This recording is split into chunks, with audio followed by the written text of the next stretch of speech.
ফাঁসি থেকে বাঁচতে হয়, বাঁচে ওই দাদা মোদিরে মুসলমান বানিয়ে বিয়ে করে একটা সন্তান পেটে নেওয়া। বন্ধুরা, আবারও হাজির হয়ে গেলাম আমির হামজা রাজকবির সব বয়ান নিয়ে। পকর পকর না করে চলুন শুরু করা যাক।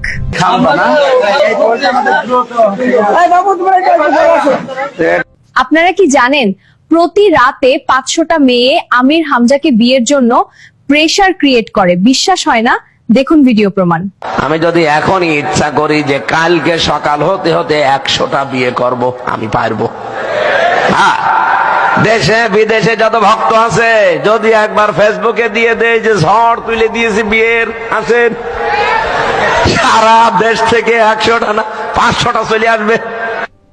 আপনারা কি জানেন হাসিনা অর্থ সুন্দরী আর খালেদা জিয়া অর্থ অনুপ্রবেশকারী? এজন্য খালেদা ছিল জেলে। আসুন শুনি ওনার বয়ান।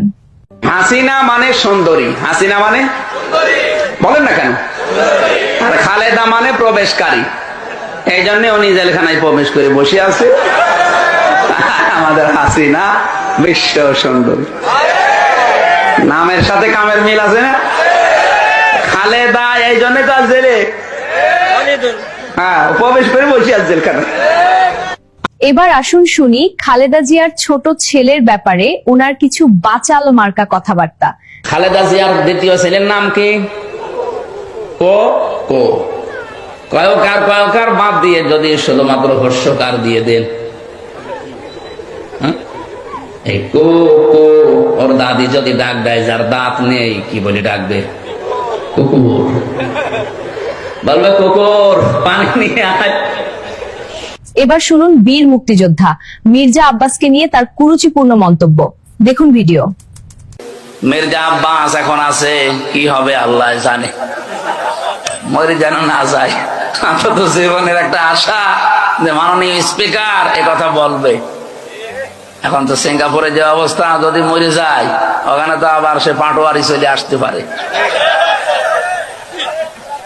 এবার শুনুন নারী সংসদ সদস্যদের ব্যাপারে তার কুরুচিপূর্ণ দৃষ্টিভঙ্গি। দেখুন ভিডিও। আমার ডাইনে বামে আমার এমন ভড়িয়ালা লোক আমি পেয়েছি, যেগুলো সিরিয়াল করা থাকে আগে থেকে। কে কোথায় বলবে আমরা জানিও না, আল্লাহর ইশারা ভেতরে যে দেখে আমার ডাইনে বামে সব ভড়িয়ালা। এমন বড় বড় ভড়ি, আমার মনে হয় ভড়ি ছিঁড়লে ওর ভেতর থেকে হয় ব্রিজ, কালভার্ট, এগুলো হবে। ফারহানা আপা আছে, এরপরে যে মন্ত্রী পটলের মেয়ে আছে ফারজানা শারমিন, আমার মনে হয় এই তারপরে নায়াব ইউসুফ আছে। এই আপারা আমাদের সামনে। আমার মাঝে মাঝে চিন্তা হয়, আল্লাহ আমার ডাইনে বামে যে অবস্থা, ও মেয়েটিকে তাকায় ভাববে আল্লাহ ছেলে মেয়ে হয় আমাদের আর পেট হয়। হুজুরের পাশে দুইজনের ভড়ি, ও কোন মারা যাবে ভড়ির উপর। ওনার মতে বাংলাদেশের মুক্তিযুদ্ধ হচ্ছে ভুয়া। এসব ভুল ইতিহাস তাদেরকে শেখানো হয়েছে এতদিন। দেখুন ভিডিও। বাংলাদেশ জামাত ইসলামী 1971 সালের যে ভূমিকা, এতদিন পর্যন্ত অল্প কাহিনী লেখা, এগুলো 100 ভাগের 90 ভাগ মিথ্যা। সুতরাং জামাত ইসলামী বাংলাদেশ ওই সময় যুদ্ধের বিরুদ্ধে ছিল না, তারা ছিল ভারতের বিরুদ্ধে। আমরা এইটা এখন জানছি, এতদিন আমাদেরকে এই সত্যটা জানতে দেওয়া হয়নি। সুতরাং আজকের এই বিজয় র্যালি এই কারণেই যে আমরা 1971 সালে এই দেশের স্বাধীনতার পক্ষে, ভারতের যে আগ্রাসন এর বিরুদ্ধে ছিলাম, এ কারণে আমাদেরকে এরা বিরোধী বানিয়ে রেখেছিল। এবং আগামীর বাংলাদেশ আমরা ভারতের তাবেদার মুক্ত করে এ দেশকে স্বাধীন চেতা হিসাবে আমরা চলতে চাই আগামীতে। এইটাই আমার। এবার শুনুন জামাতের মাওলানাদের মুখের ভাষা কতটা নিকৃষ্ট হলে তারা এই ধরনের চিন্তা ভাবনা নিয়ে কথা বলতে পারে। দেখুন ভিডিও।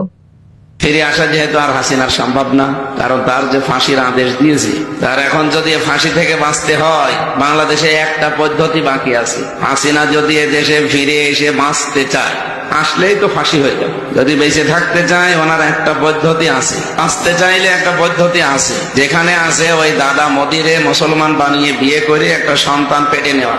তাছাড়া বাঁচার কোনো উপায়, কারণ সন্তান পেটে থাকলে তার ফাঁসি হয় না। বুদ্ধি কিন্তু ভালো, একটা মুসলমান ভাইও বাড়বে আর একটা দরকার ভাগ্নে বাড়বে। আমাদের যেহেতু আপা হয়, কি বাড়বে? ভাগ্নে। আর দোলা ভাইটাও যদি মুসলমান হয়ে যায়, তো একটা মুসলমান ভাই বেড়ে গেল না? কাজ কি খারাপ? দুই দিক থেকে উপকার হচ্ছে। এই রাজাকারের বাচ্চাগুলো যে আওয়ামী লীগ এবং মুক্তিযুদ্ধ পরিবারকে নিয়ে কত নিকৃষ্ট চিন্তা করতে পারে সেটার প্রমাণ হচ্ছে এই আমির হামজা। এইগুলাই হচ্ছে জামাতের আদর্শ।